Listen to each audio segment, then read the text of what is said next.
को, वहां एक बच्चा 3.5 साल का जो 3 दिन पहले गायब हो गया, 4 दिन पहले कल उसकी डेड बॉडी मिली।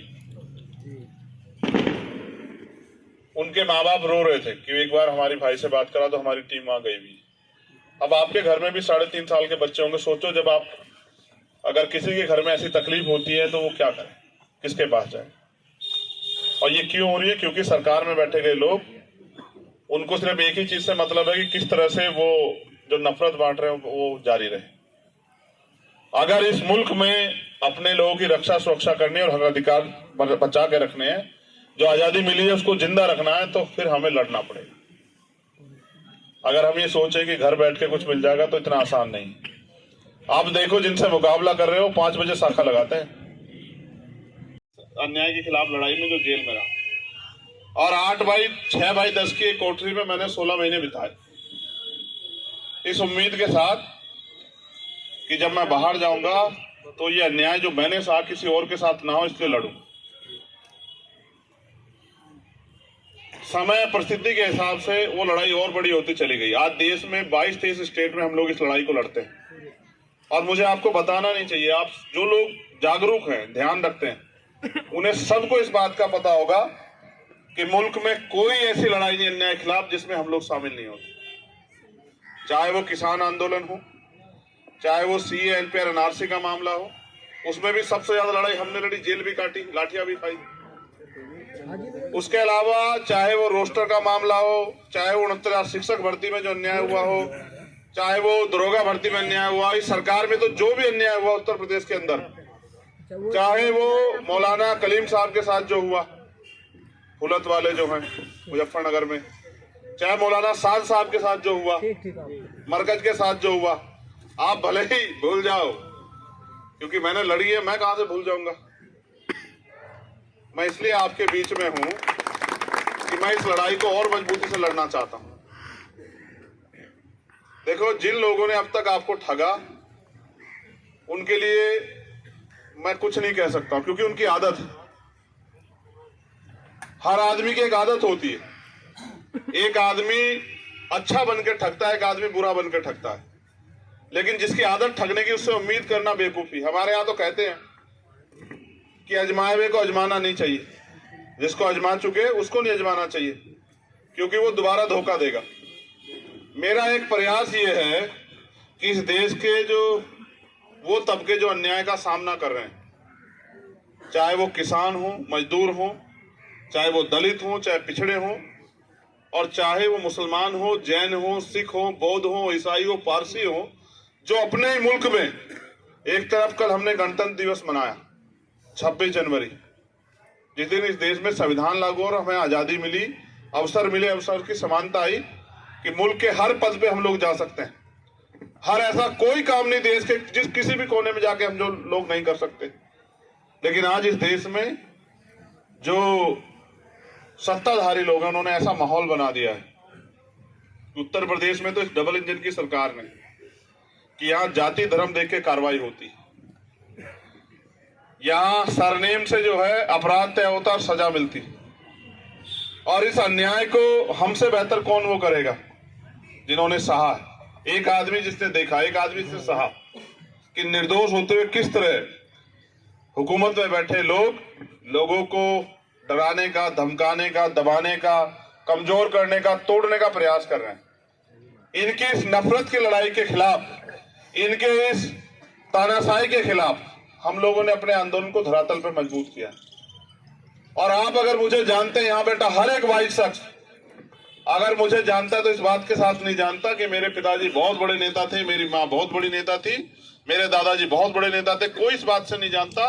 अगर हर कोई जानता है, वो इस बात से जानता है कि जहां कहीं लड़ाई में, अन्याय में किसी की जरूरत होती तो सबसे पहले चंद्रशेखर खड़ा होता है। बताओ अगर मैं गलत कह रहा हूं। अगर आप मुझे जानते हैं, इसके अलावा कोई एक बात हो तो बताओ मेरे बारे में। ना मैं बहुत पैसे वाला हूं, ना मेरे घर में कोई राजनीति करता था, ना ही मेरा बहुत बड़ा कोई कारोबार है। एक ही चीज मुझसे आती है कि मैंने कभी अन्याय के खिलाफ पीठ नहीं की। और जो भी लड़ाई, चाहे वो किसानों की हो, मजदूरों की हो, मां बहनों पर अत्याचार की हो, या मजहब के खिलाफ हो या फिर हक हकूक की हो, मैंने हर लड़ाई को लड़ा, लेकिन किन्हीं कारणों से आज उस लड़ाई को जो अंजाम देना है उस तक नहीं पहुंच पा रहे। और उस अंजाम को देने का रास्ता जो है कल के दिन तय हुआ था, जब भारत में 26 जनवरी 1950 को संविधान लागू हुआ और वोट का अधिकार हमें मिला। ये मुल्क हमारा है ना, मगर इस मुल्क में हमें कितने अधिकार मिले हैं अभी आप खुद से सवाल करो। जिन अधिकारों के साथ मुल्क को बनाने वालों ने, मुल्क को आजाद दिलाने वालों ने कुर्बानियां दी थी, शहादतें दी थी, कई तहरीकें हैं, इसमें रुमाल तहरीक भी उसमें से एक, उनके हिस्से में इस देश में आया क्या अभी? क्या किसान को उसकी फसल का उचित दाम मिल रहा है? क्या यहाँ धार्मिक रूप से आप अपने उपासनाओं को, अपनी प्रार्थनाओं को, अपने कार्यक्रमों को करने की आजादी मिल रही है देश में? क्या इस देश में सरकारें भाईचारा बढ़ा रही हैं? क्या इस देश में नौजवानों को रोजगार मिल रहा है? क्या इस देश में महंगाई, जिसके सपने लेके सरकार के लोग आए थे बड़े बड़े वादे करके, क्या वो खत्म हो गई है?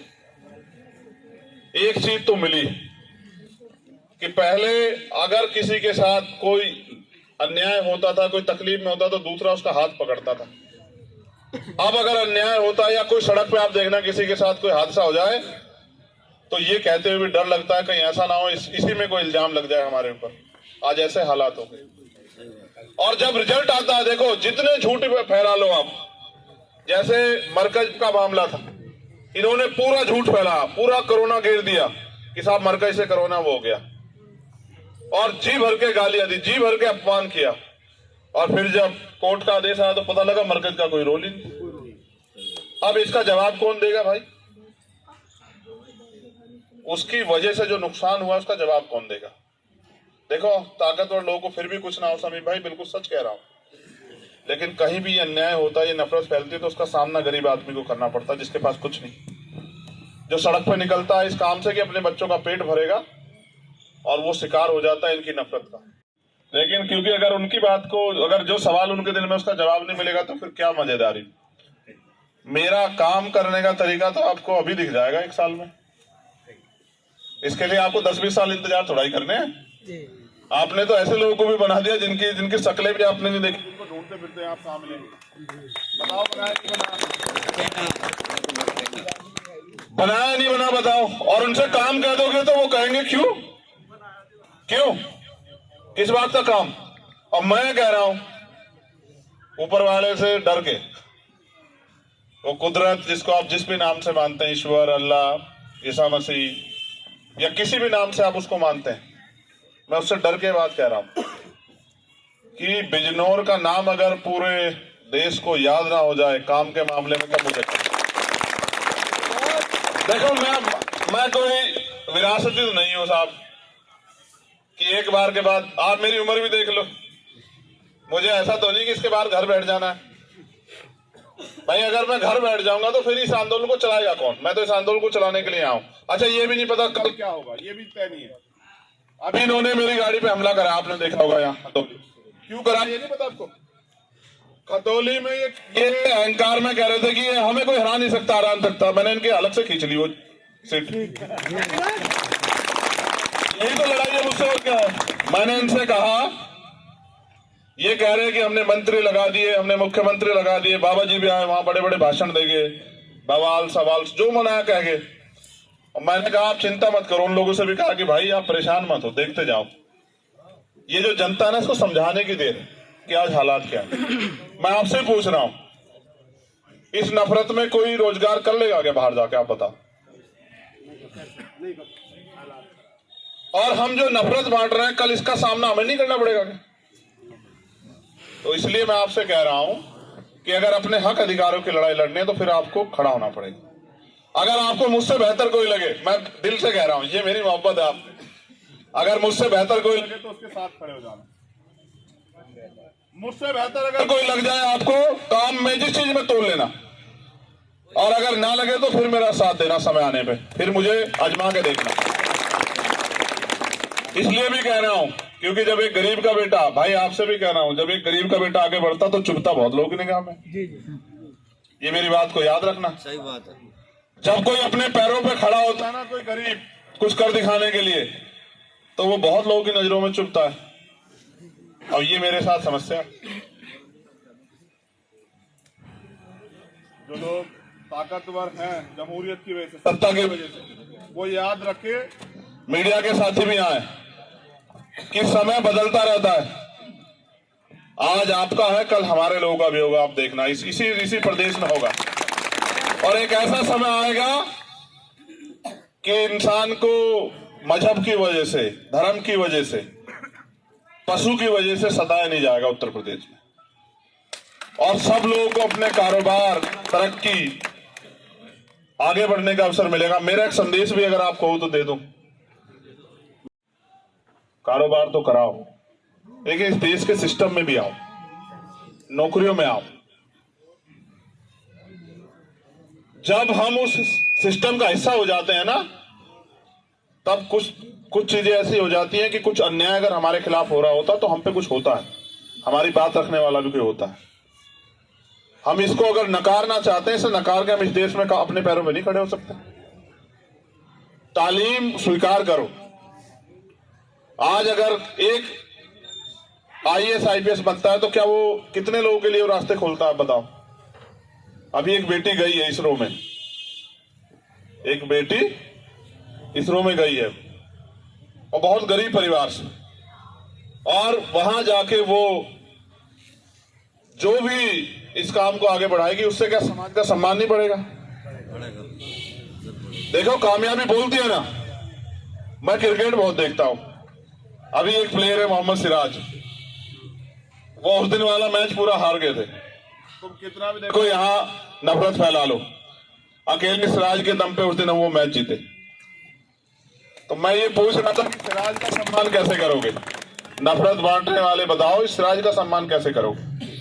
हमारे मुल्क की पहचान है हमारी ये विविधता, अनेक धर्म, अनेक खान पीन, अनेक तरह का व्यवहार। इसको तोड़ने का प्रयास कर रहे हैं लोग, इनको हमें एकजुट होकर रोकना।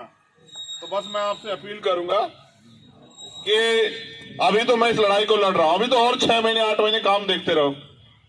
जो सरकार में बैठ के लोग नहीं करते, जो बहुत ताकतवर लोग नहीं करते, वो मैं बिना पद के और बिना सरकार के करने के लिए लड़ रहा हूं, और करके दिखाऊंगा।